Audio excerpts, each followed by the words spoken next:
High, welcome back to my another video. কেমন আছো তোমরা সবাই? আমি তো খুব ভালো আছি। আজ বিকেলে মা বললো যে কিছু একটা বানাতে, কারণ মায়ের শরীরটা কদিন ধরে খুব একটা ভালো যাচ্ছে না। তাই বললো যে কিছু খেতে ইচ্ছা করছে। ভাবলাম বাইরে থেকে খাবার কি আনবো, তার থেকে বরঞ্চ ঘরে যা আছে সেটা দিয়ে কিছু একটা বানিয়ে ফেলি। তাই ভেবেই ভাবলাম যে চলো একটু পাস্তাই করা যাক। তো পাস্তা করতে যেগুলো দরকার চাইনিজ পদ্ধতিতে করতে গেলে, যেমন ক্যাপসিকাম, গাজর, তো সেগুলো আজকে বাড়িতে ছিল না। তাই ভাবলাম মা তো বাঙালিভাবে চাউমিন বা পাস্তাতে প্রায়শই আলু দিয়ে থাকে।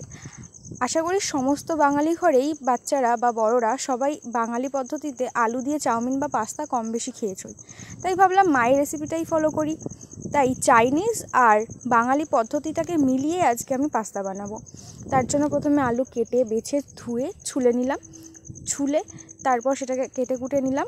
কাটার পর পেঁয়াজও খানিকটা কেটে নিয়েছি, আর সাথে একটু ফোড়নের জন্য নিয়েছিলাম আমি ফোড়ন না, আসলে একটু ফ্লেভার অ্যাড করার জন্য আমি দিয়েছিলাম ওর মধ্যে আদা কুচি, রসুন কুচি আর কাঁচা লঙ্কা তো ম্যান্ডেটারি।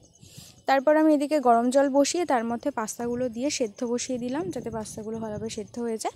আর এদিকে আমি ডিমটা ফাটাতে শুরু করলাম। পাস্তাটা মোটামুটি সেদ্ধ হয়ে এসেছে, আমি একটু মাঝে মধ্যে চেক করে নিচ্ছিলাম। আজ আমি মায়ের থেকে কোনো হেল্প নেবো না বলে মাকে একদম ধারে কাছেও ঘেঁচতে দিইনি। মাকে বলেছি তুমি একদম সরে থাকবে। ভিডিও দেখতে দেখতেই তোমাদের যদি আমার ভিডিও ভালো লাগে, অবশ্যই তাহলে একটা ভিডিওতে লাইক, কমেন্ট, শেয়ার করে দিও। আর নতুন নতুন ভিডিও পাওয়ার জন্য পেজটাকে অবশ্যই ফলো করে দিও। পাস্তাটা সেদ্ধ হয়ে যাওয়ার পর আমি এখানে ডিমটা ভেজে ফেলেছি। ডিমটা ভালো করে ফেটিয়ে নিয়ে আমি আলাদা তেলে ডিমটা ভেজে নিয়েছি। তারপর কড়াইটাকে ধুয়ে ভালো করে আবার নতুন করে তেল দিলাম, কারণ কড়াইটা যদি না ধুই প্রায়শই যে ডিমের যে গন্ধটা, সেই গন্ধটা ছড়িয়ে যায়। সেই জন্য আমি কড়াইটা ভালো করে আবার ধুয়ে নিয়ে তারপর আবার তার মধ্যে তেল দিয়েছি। তো প্রথমে আমি পেঁয়াজটা দিইনি, তার কারণ পেঁয়াজটা যেহেতু একদম সরু করে কাটা, তাই প্রথমে পেঁয়াজটা দিলে অনেক সময় হয় কি পেঁয়াজটা বেশি গলে যায়। যেহেতু এখানে আমি আলু অ্যাড করছি, যেটা ভাজতে প্রায় ভালোই সময় লাগে। তারপর এর মধ্যে ফ্লেভারের জন্য আমি আদা কুচি আর রসুন কুচি দিয়ে দিলাম। তারপর এটাকে ভালো করে ভাজতে দেবো। এত গরম না, মানে আমি যেটুকু সময় রান্নাঘরে ছিলাম এতটা ঘেমে গেছিলাম। তারপর আবার এটাকে ভালো করে আমি একটুখানি নেড়ে ভেজে নেব।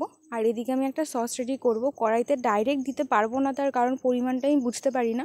তো এদিকে আমি কিষান সস, তার সাথে কিছুটা সয়া সস, আর কিষান সস মানে হচ্ছে টমেটো সস, তারপর সয়া সস, আর খানিকটা তার মধ্যে গ্রিন চিলি সস, আর অ্যাড করেছি একটু ভিনিগার, পরিমাণ মতন ভিনিগারটা দিয়ে এটা মিক্স করে, পরিমাণ মতন ভিনিগার এর মধ্যে দিয়ে আমি এটাকে ভালো করে মিক্স করে নেব। দেখো আমি ভালো করে এটা মিক্স হয়ে গেলে তারপর এটা আমি পাস্তাটা যেটা রয়েছে তার মধ্যে দিয়ে দেবো।